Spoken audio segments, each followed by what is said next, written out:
Ivona Pjorko, Ambassador of the EU delegation to Singapore, Darren McDermott, team leader of SHARE program and his team.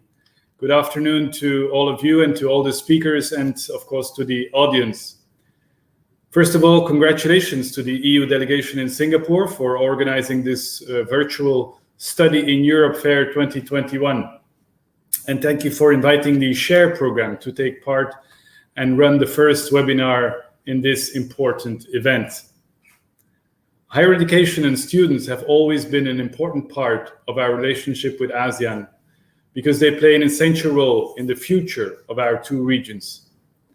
The EU has put human development, in particular education, at the heart of our partnership. We would like to ensure youth and women are included, empowered, and that no one is left behind.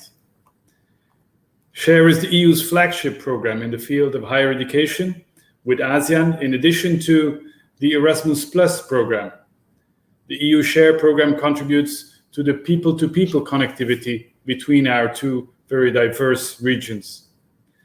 This program is supporting ASEAN higher education institutions and stakeholders to create a sustainable ASEAN higher education space, drawing lessons from the experience of the Erasmus program and the Bologna process. Focusing specifically on intra-ASEAN mobility, the SHARE program provides scholarships for students in ASEAN to study in another ASEAN country. From 2016 onwards, SHARE has provided 500 one-semester intra-ASEAN scholarships for ASEAN university students. The program will continue to provide 300 more scholarships for ASEAN students by the end of 2022. The EU experience has taught us to be a big supporter of internal student mobility, and today we do the same with ASEAN. Our hope is that with combined efforts, we will see the establishment of an ASEAN brand scholarship scheme.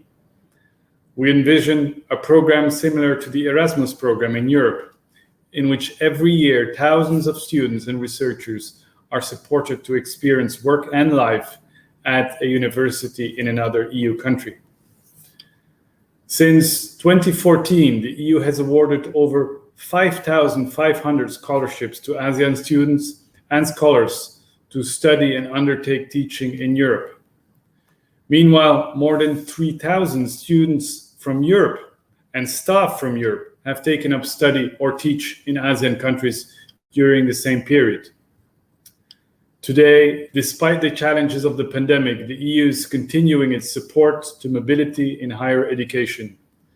This year alone, 213 students from ASEAN received Erasmus Mundus scholarships, a record high. Let me close by saying how wonderful it is to see that interest from young people in ASEAN remains very high to study overseas.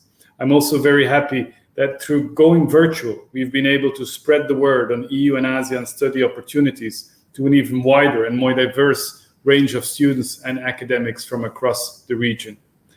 I would like to thank you all for joining us today and offer my special thanks to the EU delegation in Singapore, to the SHARE team, and to the audience for being with us today.